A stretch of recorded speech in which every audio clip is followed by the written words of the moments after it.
C'est kiff-kiff, Léane ou toi Lardon qui l'a baladé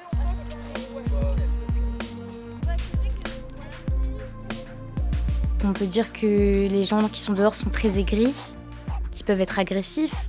Après, quand il y a 15 personnes qui passent devant toi et qui te regardent comme ça, ou qui t'insultent alors que t'as rien demandé, ou qui te ramènent leurs déchets, c'est bon, hein, les fins de sachets de frites, c'est fini. Faut quand même marquer un minimum de respect. Moi, je suis parti pour refaire ma vie, mais le problème, c'est que j'ai des problèmes de santé aussi. Donc c'est pas trop facile, quoi. J'ai la maladie de Crohn. Donc c'est la merde. Ah, ce qui est dur, c'est que... Bah voilà, notre situation, elle est instable. Je connaissais l'étage, donc leur projet, j'en avais entendu parler aussi un petit peu avant par les copains qui étaient déjà là. Et puis petit à petit, on a monté un dossier et puis je suis arrivé là. C'est bien quand on a une main tendue. Bah, j'ai un endroit confortable où dormir déjà. Parce que passer d'un sol par terre à un matelas, ça fait du bien. On a le chauffage en hiver, on a des douches, on a des toilettes, on a une salle de plonge, on a une salle de machine à laver. Donc oui, c'est sûr que c'est vraiment bien d'être ici. Si les Chiliennes n'avaient pas été autorisées, je serais pas venu, ça c'est clair et net.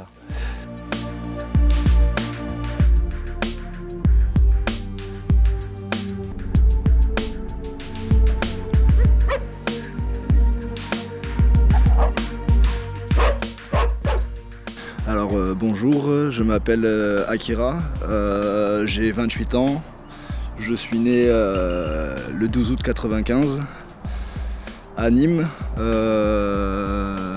je suis à Strasbourg depuis bientôt 11 ans et à Joséphine Becker depuis bientôt 1 an et demi. Et les trois toutous que vous venez de voir, c'est Iso, Capsule et Raven. Mais c'est pas moi qu'il faut regarder, les gars. Ma mésentente avec ma famille, les familles d'accueil dans lesquelles j'ai été, je passais mon temps à partir et puis du coup je me suis fini par me retrouver dehors. Voilà. Waouh, j'avais... Oh putain, j'avais quel âge? Entre 14 et 15 ans, je crois. Ouais. Bah, j'étais à Marseille avant, je me suis séparé de ma femme en fait. J'ai tout perdu, je me suis barré. Je quitte tout, puis je me suis retrouvé ici, à Stras. Et ici, je suis arrivé à la gare de Strasbourg, j'ai rencontré un mec en sortant de la gare. Il m'a proposé d'aller chez lui direct, il m'a filé ses clés, et puis il est parti le week-end. Du coup, bah, je sais pas, je suis devenu pote avec lui, il m'a hébergé chez lui à la laiterie. Donc je suis resté un petit moment. Après, lui, il a dû partir de la laiterie, parce qu'il avait problème de loyer, enfin bref, ça, je savais pas. Du coup, je me suis retrouvé dans une tente au musée d'art moderne. J'ai dormi pendant 2 ans là-bas. Sinon, j'étais montagne verte aussi, j'avais une cabane là-bas, j'avais trouvé. Je suis toujours parti sur des coups de tête et jamais en choisissant une destination. C'était un peu le jeu du hasard, en gros je monte dans un train et on voit. On voit où ça m'emmène. C'est Strasbourg, ça s'est passé comme ça. Il y a 5 ans en arrière, on avait encore notre appartement. Puis après, on est parti de l'appartement parce que son père, le père à mon copain, avait fait un infarctus. Du coup, on était chez lui pour pouvoir s'occuper de lui. En fait, avec son père, ça a été un peu un moment chaotique à ce moment-là. Et du jour au lendemain, on est parti parce qu'il y avait trop de tension. Et puis même pour nous, on avait besoin d'avoir un moment à nous. Et du coup, on est parti. Et puis on s'est dit, bon, on va essayer de trouver une solution. Puis au final, on s'est retrouvés en tente aussi pendant 6 mois. C'était vraiment pas prévu du tout, du tout, du tout.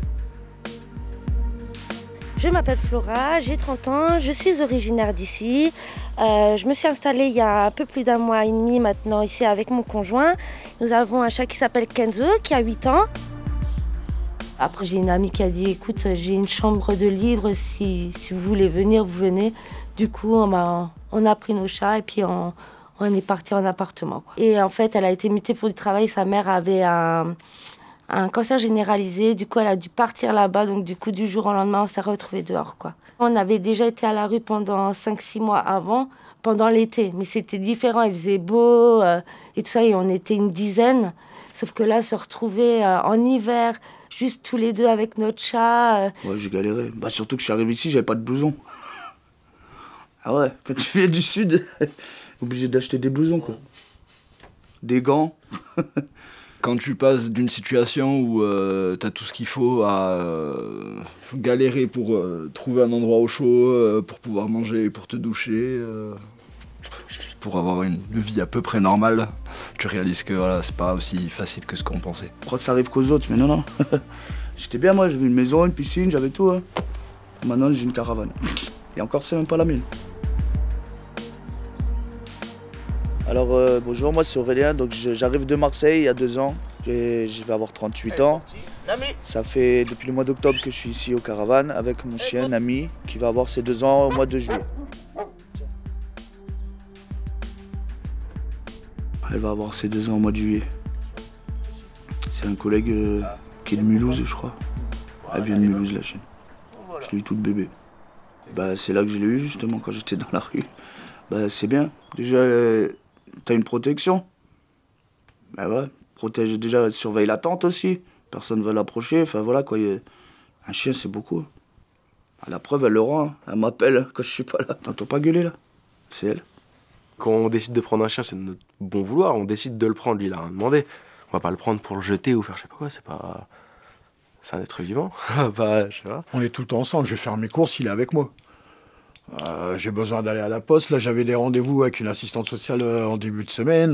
Il est venu avec moi aussi. Donc, partout où je peux l'emmener, je l'emmène. Ça, c'est sûr. Si je pouvais l'emmener au boulot, je l'emmènerais au boulot. Quand on est tout seul, par exemple, à la rue, avoir un chien, bah, c'est un compagnon de vie qui est tout le temps avec nous, qui nous soutient. C'est pas quelqu'un qui va nous faire des coups de traître ou qui va être trop sur la drogue, trop sur l'argent. Non, c'est un chien tout mignon qui a besoin qu'on s'occupe de lui. Et nous, on ne demande qu'à bien s'en occuper. On doit être 60 ou 70% de gens qui sont à la rue à avoir des animaux. Donc, c'est sûr que quand ça arrive l'hiver, bah, c'est soit tu ouvres un squat ou sinon bah, tu prends une tente et ouais, quoi, c'est compliqué. On m'a dit plein de fois ça, hein, de laisser mon chien si je voulais avoir un logement. Sauf que bah, c'est inhumain. Enfin, je veux dire, après on nous dit oui, si tu voulais vraiment un logement, t'aurais laissé ton chien. Mais non, en fait. Parce que moi, je veux vraiment un logement, mais je vais pas abandonner mon chien. Enfin... Pour moi, c'est comme quelqu'un de ma famille, voilà. Ça veut dire que je ne laisse pas tomber. Le chien, si je ne l'aurais pas eu, j'aurais fini en prison ou en psychiatrie. Alors. La plupart des associations ou des places d'hébergement d'urgence, ils n'acceptent pas les chiens. On m'a déjà proposé d'aller dans une chambre et de mettre mon chien dehors dans même pas 1 mètre carré, quoi. Donc c'est hors de question. Donc bah, j'étais dormir dans un hall d'immeuble, quoi. Ouais, j'avais un chien, mais paix à son âme, il est mort il y a 3 mois, quoi. Et là, je suis triste, quoi. Je suis très triste. Parce que déjà, je vis tout seul, quoi. Je suis tout seul, quoi. Et un chien, c'est comme une présence, quoi. Je veux dire, mon chien, je l'aimais tellement. Mon chien, il s'appelait Vetch. C'est des gitans, ça veut dire surveillant de prison, quoi. Il s'appelait Vetch. Et c'était une crème, quoi. Moi, je peux pas vivre sans mon chat, quoi. C'est nos enfants, hein, quand au final ça devient nos enfants. Le chien, il nous suit partout, il est avec nous, il est tout le temps avec nous. Depuis qu'on est là, elle fait des câlins à tout le monde. Hein. C'est ma seule famille. Ouais, au moins il t'accompagne, il est tout le temps fidèle, trahit pas, rien.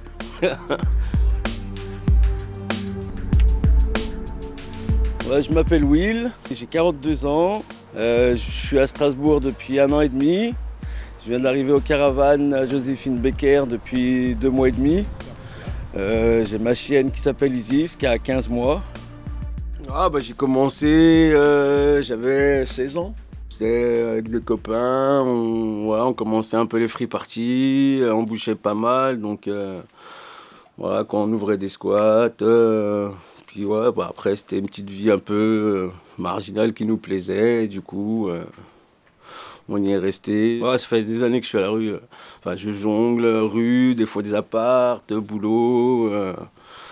Voilà quoi, c'est un peu les montagnes russes. Ouais. Depuis que j'ai 13 ans, je suis employé, mais par ma décision, pour soulager ma mère. Ma mère, c'est une femme seule, 4 enfants. Voilà. Notre père, je ne sais même pas si c'est mon père. Je suis parti au foyer à 13 ans. Je suis sorti à 17 ans et demi avec l'approbation du juge des enfants. D'accord. Et parce que je faisais une formation, j'ai dû rentrer en LEP, je suis allé, mais ils m'ont viré. Et après, j'ai refait un foyer, comme les sécurités prison, tu vois, les centres de formation, là, de réhabilitation. C'était un truc comme ça, tout fermé. Après, j'ai fait l'armée. Bonjour, je m'appelle Johnny, j'ai 48 ans. Je suis né à Tarascon-sur-Rhône. Voilà. Après, je suis arrivé ici au Langalère. Cela fait 3 ans que je suis ici. Je vous présente Alika, mon chien, il a 9 ans maintenant, ou 10 ans, pas loin. J'ai toujours travaillé. L'année dernière, j'ai fait 10 mois à Emmaüs. Moi, je me suis retrouvé à la rue. Ici, heureusement qu'ils sont là et qu'ils m'ont donné 2-3 chances. Parce que sinon, dans d'autres circonstances, dans d'autres foyers et tout, ils m'auraient dérapéré. En gros, je faisais des publicités sur les réseaux sociaux. Et en gros, les marques m'appelaient pour promouvoir leur marque. Et j'y suis allé. Donc je suis allé à Metz pour promouvoir une marque. Et en allant là-bas, il y a eu rupture du contrat avec lui. Ensuite de ça, la fille de l'époque avec qui j'étais, ça s'est rompu au même moment. Donc j'avais plus l'appart. Et vu que j'ai perdu mon travail au même moment, fini. Voilà, c'est comme ça. Compliqué.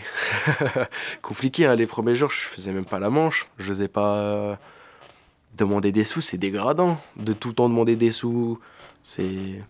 Normalement, on nous apprend pas à faire ça. J'ai été d'abord une première fois dehors quand j'étais mineure. Donc juste après mon bac, ma mère, on n'était pas d'accord sur certaines choses. Je voulais un appartement, elle m'a dit prends-le maintenant. Sauf que j'avais évidemment pas les moyens de prendre un appartement. Moi je venais d'avoir mon bac, il fallait que je me concentre sur mes études avant de pouvoir m'isoler et tout ça. Au final je me suis retrouvée dehors une première fois, donc j'ai été accueillie par des gens à Nîmes, avec qui j'ai fait une colocation par la suite. Pendant 9 mois je suis restée dans cet appartement. Et après, quand mon copain est parti en prison, j'ai perdu mon appartement quelques jours après. Et je me suis retrouvée avec elle, du coup, notre chien, dehors. Je suis passé une première fois pour tentative d'homicide. Et ensuite, j'ai été rejugé et ça a été remis en violence avec arme. J'ai pris 2 ans, mais j'ai fait que 1 an. Quand je dormais aux tantes, il fallait... Je faisais ma manche pour acheter à manger. Donc si tu fais pas une grosse manche, moins de bouffe. Au départ, je suis arrivé, j'ai dormi 6 mois dans la rue. J'étais en tente. La rue, c'est trop dur. La rue, vraiment la rue. Les zones et tout, c'est trop dur. Non, moi, je m'appelle, c'est trop dur. Pendant quelques mois, je pense que je parlais pas vraiment avec les gens. J'étais un peu effacée, j'avais besoin d'analyser tout ce qui se passait, c'était trop bizarre. D'un coup, de passer de chez moi à dehors, je dormais jamais au même endroit, je dormais des fois chez des gens, des fois non. Et j'avais toujours ce problème de est-ce que je dois faire confiance ou pas. Moi, on m'avait toujours appris, ma mère m'a toujours dit tu ne fais pas confiance aux inconnus. Mais quand t'es dehors et que t'as plus personne, qui c'est que tu peux considérer vraiment comme un inconnu au final? La vie de la rue, elle est un peu mouvementée. Quand, par exemple, comme moi, tu dors en tente, c'est vrai que tu dors que d'un œil. Moi, je me rappelle d'un punk à Nîmes qui m'a appris à faire la manche, qui m'a appris qu'il y avait des maraudes, qui m'a appris à trouver un endroit où dormir, comment isoler mon sol quand je suis dehors, comment me mettre en sécurité, ne jamais accepter un travail qu'on te propose dans la rue, toutes les choses comme ça, les bases, c'est eux qui me les ont appris. J'ai découvert un monde que je connaissais pas, et malheureusement beaucoup de choses que j'aurais aimé pas connaître. Par exemple, la drogue.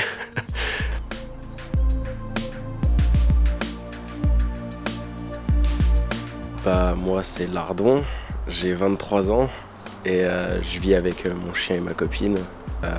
On est venu de Nîmes en octobre. Bonjour, je m'appelle Léane, j'ai 19 ans et là, ça fait depuis mi-janvier 2023 qu'on est arrivé aux caravanes à Joséphine Baker. Notre chien s'appelle Elle vient d'une ville à côté de Nîmes, Alès. Là, elle a eu 1 an au mois de février, donc elle est encore jeune. Moi, j'avais envie de mourir. Voilà, j'avais tout perdu, j'avais juste envie de mourir. Je me suis dit, le meilleur moyen, c'est prendre tout ce qui passe. Je prenais du crack, l'héroïne, de la MD, des Taz, tout ce qui passe, tout ce qu'il y avait, je prenais. Quand j'étais dans le ventre de ma mère, elle était elle-même une grosse droguée, elle était polytoxicomane. Quand elle a accouché de moi, j'ai passé 6 mois en couveuse parce que forcément il y avait bébé en manque. Mais quand j'étais petit, comme tous les petits, je fumerais pas, je boirais pas, je me droguerais pas, machin et tout. Et au final, quand tu veux faire tes propres expériences et à te retrouver, tu pars en soirée avec des amis, tu commences par fumer des joints, machin, et puis au final ça part en couille et tu finis par prendre plein de choses que t'aurais jamais voulu prendre, et au final tu les prends quand même. Ah là là, les conflits avec mes parents, puis la situation en général, et puis du coup, on essaye de trouver d'autres solutions que ça, mais à un moment donné, je me suis engouffrée dedans, quoi. Ouais, moi je suis polytoxicomane, donc... Bon après, avant j'étais gros consommateur, maintenant je suis consommateur occasionnel, quoi. Bon, à l'époque, je tapais plus de 10 grammes d'héroïne par jour, 5 grammes de cocaïne... du cannabis, l'alcool, enfin un peu tout, quoi. Là, j'ai ralenti l'alcool, ça veut dire même les bières, ils les achetaient à Rasta, mais moi je n'ai pas pris parce que je n'avais pas envie. Vous voyez, voilà, j'ai arrêté l'alcool fort, le shit je le fume plus ou de temps en temps pour aller dormir. Voilà, vous voyez, l'héro. Depuis que je shoot, je prends de l'héro que quand j'ai pas de méthane. Vous voyez, comme aujourd'hui, comme. Voilà. La cam, j'étais dans la cam, quoi. Je me shootais près de 5, c'est énorme, 5 grammes d'héroïne, je sais pas si vous voyez ce que c'est énorme, c'est un shoot toutes les demi-heures. Hein. Je me faisais un shoot toutes les demi-heures, taf, taf, taf, taf, taf. Quand vous sortez, vous savez comment c'est le milieu de la nuit, quoi. Je me suis foutu dans la cam et à l'époque, il n'y avait pas de Subutex pour arrêter, quoi. Hein. C'était la misère, hein. Je suis allé à Brumat chez les fous, là, pour arrêter, quoi. Au début, c'est un plaisir et ça finit par une obligation. Ça me fait plus aucun effet, c'est juste que si je le prends pas, je vais être en manque. Du coup, c'est une sensation dégueulasse. Du coup, voilà. C'est même plus un plaisir, c'est une obligation. Les personnes qui sont ici, ils sont là aussi pour nous aider. Et le fait de discuter et pouvoir se confier à quelqu'un, ça aide énormément, quoi. Si des personnes, elles sont là, elles connaissent ton âge, enfin, elles savent que tu es addict, donc il n'y a pas de ce jugement déjà que la plupart des gens peuvent avoir par rapport à la consommation de stupéfiants. Et puis voilà, ils vont t'orienter, te donner du matériel propre, te conseiller. Parce que qui dit toxicomanie, on parle aussi souvent de maladie derrière. Et c'est les maladies en plus, hein, le pire, quoi, parce que... Moi, les potes, entre les cancers et tout ça, tout ce qu'ils ont chopé comme merde derrière. Tu te réveilles, t'as envie de consommer. Tout le temps, tu veux consommer. Ton but, c'est, tu fais ta manche, tu consommes. Tu retournes à la manche, tu consommes. Et ainsi de suite, tu fais que ça. Et si t'as pas d'argent pour t'acheter ça, tu t'achètes à boire. Hein. Si t'as pas assez pour acheter là, t'achètes ça. Mais tout le temps, tu te drogues. Alors, tu passes pas une seconde sobre, parce que si tu passes une seconde sobre, et tu la passeras à vomir. On allait braquer, on allait à Amsterdam, on allait chercher notre cam, et on revenait à Strasbourg. Et dès qu'on n'avait plus de cam, on allait braquer de nouveau. On a braqué les banques, bureaux de poste, tout ça, quoi.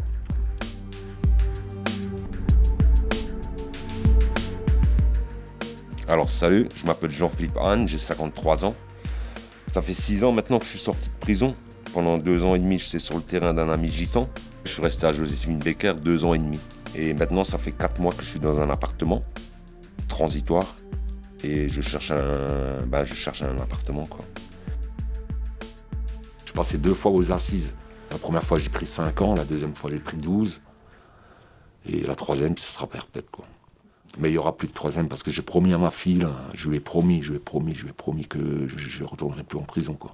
Tout a commencé, j'ai fait mes 15 ans de prison. Je suis sorti de prison. J'ai d'abord eu un appartement, un très bel appartement, à 3 pièces, avec volet électrique et tout, vraiment la classe, quoi. Un super appartement. Je payais 540 €, tout ça.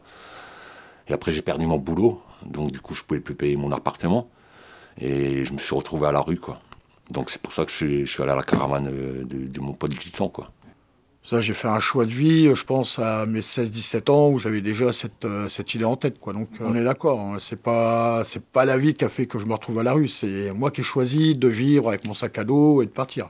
Ma dernière prison, franchement, je l'ai bien faite, quoi. À Ensisheim, c'est une maison centrale, et ils avaient besoin d'un cariste, quoi. Donc ils m'ont foutu moi. Et j'ai eu de la chance, j'ai bossé pendant 5 ans cariste. Et en même temps, je faisais les études. Tous les soirs, à 5 h, je finissais le boulot. Et de 5 h à presque 19 h, j'étais à l'école, quoi. Pour passer mon bac. Enfin, DAEU, diplôme d'accès aux études universitaires, quoi. Moi, j'ai pas mal passé pas mal de temps en toile de tente. Django, il est venu au monde en toile de tente. Quand on dort dehors, qu'on est constamment dans la rue, on subit les intempéries, on subit tout. De toute façon, hein, la pollution humaine, la totale, quoi. Donc on prend beaucoup plus cher quand on est dans la rue. Et c'est vrai que les coûts, nous, dans la rue, on les a plus facilement.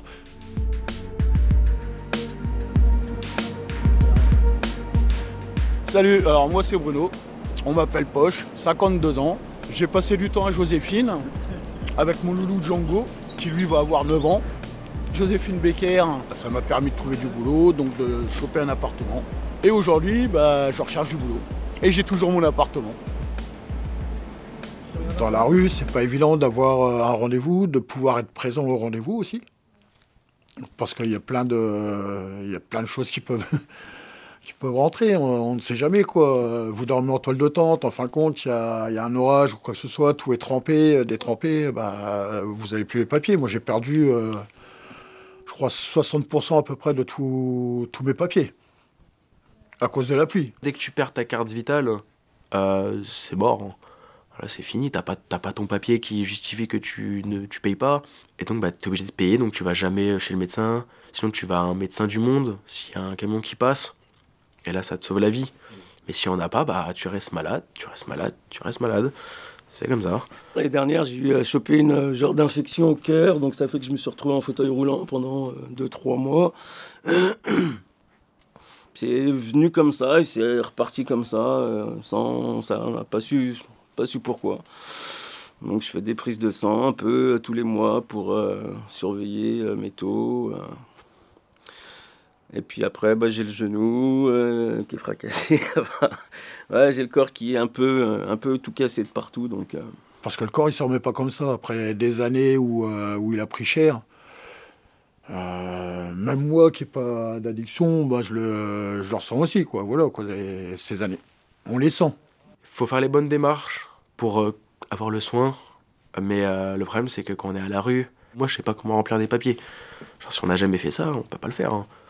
Et au moins ici, y a tout le monde pour le faire. Et ça, c'est cool, enfin, pour le faire, pour nous aider à le faire au moins.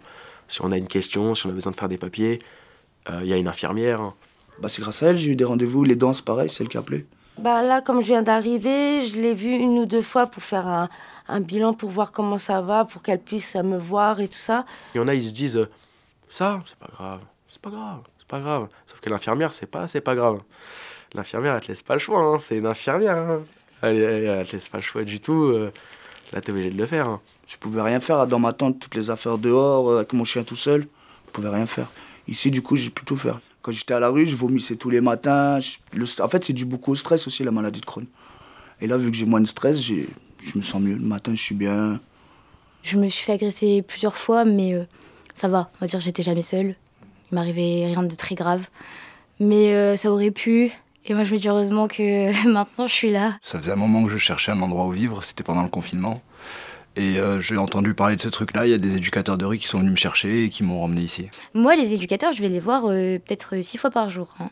Quand j'ai besoin d'un problème, j'ai un doute, je vais les voir. Eux, ça les dérange pas, je le sais. Et moi, ça me rassure. Je me dis que c'est pas parce que je sais pas faire quelque chose que ça va me bloquer. On a quand même tout le confort, on a la douche, on a la machine à laver, on reçoit de la nourriture gratuitement. Je veux dire, ici, c'est quand même bien, c'est même très bien, quoi. Je veux dire, Quand j'étais plus jeune, j'arrivais à une structure comme ça, ça va peut-être éviter certaines années de... Et moi, j'ai pu refaire tous mes papiers, donc pour me mettre en règle surtout.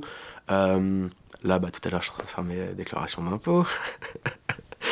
On fait tout ici, on peut se concentrer maintenant sur un peu nous, sur notre chien encore plus. Depuis que je suis ici, avec mon assistante sociale, on est en recherche d'appartement. On relance régulièrement. C'est mieux que dans une tente, quoi. C'est grâce à eux, en fait, parce que s'il y a personne pour te motiver, t'es tout seul. J'étais tout seul au musée, il y a tout le monde qui boit, tout le monde qui fume. Il y a personne qui va te donner une échelle pour remonter. J'aime pas dire que j'attends quelque chose de quelqu'un, parce que techniquement, j'ai rien à attendre d'eux. Parce que si moi, je décide pas de bouger mon cul, ils ont pas à le faire à ma place. Mais en tout cas, je sais que si j'ai besoin d'avoir un accompagnement pour quoi que ce soit, je sais qu'ils seront là pour le faire. C'est l'endroit à rêver, c'est parfait. Moi, j'aime pas vivre dans un appartement. Ici, on propose un endroit qui est ouvert, on accepte les chiens, on a une caravane. Certes, une caravane, c'est pas très grand, mais qu'est-ce qu'on irait faire d'un appartement? En fait, c'est des contrats de séjour. Là, on a fixé 2 mois pour le contrat. Comme ça, à la fin du contrat, on voit ce qui a été fait, ce qui n'a pas été fait. Et puis voilà, quoi. Comme ça, on peut faire un bilan global à la fin. Ça fait du bien de pouvoir se poser et puis détendre, quoi. Ça, c'est clair. Moi, j'ai récupéré justement le manque de sommeil. Parce que ça y fait, hein, on dort pas beaucoup quand on est dehors. Hein.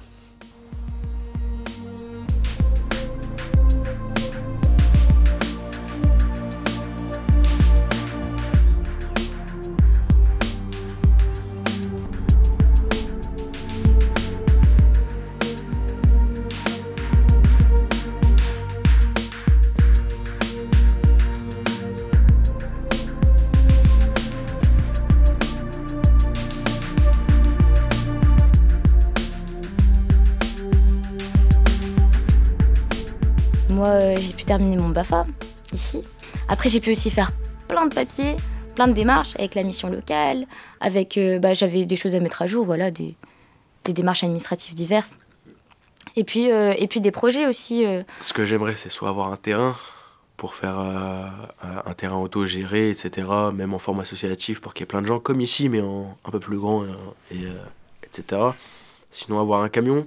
Bah là, par exemple, je vais reprendre le boulot, et puis j'aimerais bien m'acheter un camion, là, d'ici cet été. Et puis voilà, quoi, après, voir pour reprendre la route. Moi, je vois l'avenir que je vais me soigner, là. Je suis en train de me guérir sur l'hépatite. Parce que la première semaine que j'ai consommé, j'ai chopé l'hépatite. Je ne vais pas rester toujours ici, ça c'est clair. Là, celui-là, juste, c'est une porte qui s'est ouverte à moi, voilà, je l'ai prise, et puis bah voilà. Il y en aura une autre qui s'ouvrira, j'apprendrai aussi. Si j'arrive à trouver un logement, comme j'ai dit, je commence ma cure. J'arrête tout ce qui est produit, et une fois que ça s'est fait, commencer à chercher un boulot et à essayer de mener une vie stable. L'avenir, déjà, si ça arrive à arriver, c'est déjà bien. C'est vrai qu'il y avait une possibilité de repartir sur un boulot, notamment dans le maraîchage. Et ça s'est fait, quoi, du coup. Et c'est vrai que de venir ici, c'était quand même beaucoup plus zen. J'aimerais bien voir si je peux pas me lancer en tant que fleuriste. Voir ce que ça peut donner, quoi. Voir pour faire des stages, voir comment ça se passe. Puis après, on verra. Je suis libraire à Emmaüs. Donc je vends des livres, quoi. Je récupère des bouquins tous les jours, je récupère presque une dizaine de bouquins, donc j'en ai 400, 500 déjà à la maison. Et ceux-là, je les prévois quand je serai à la retraite. Je vais vendre des bouquins dans la rue, quoi. Ah, les lettres, ça, j'adore lire, j'adore les bouquins, je suis un fou des bouquins, quoi.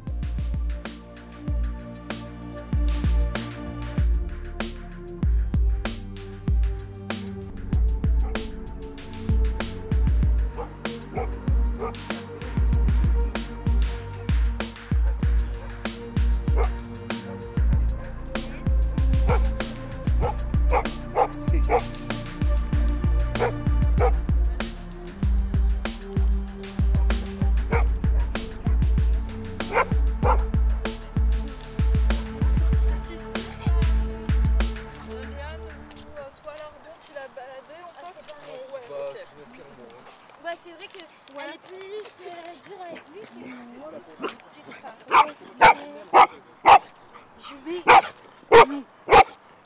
Assis, tu te calmes maintenant. Tu arrêtes d'aboyer.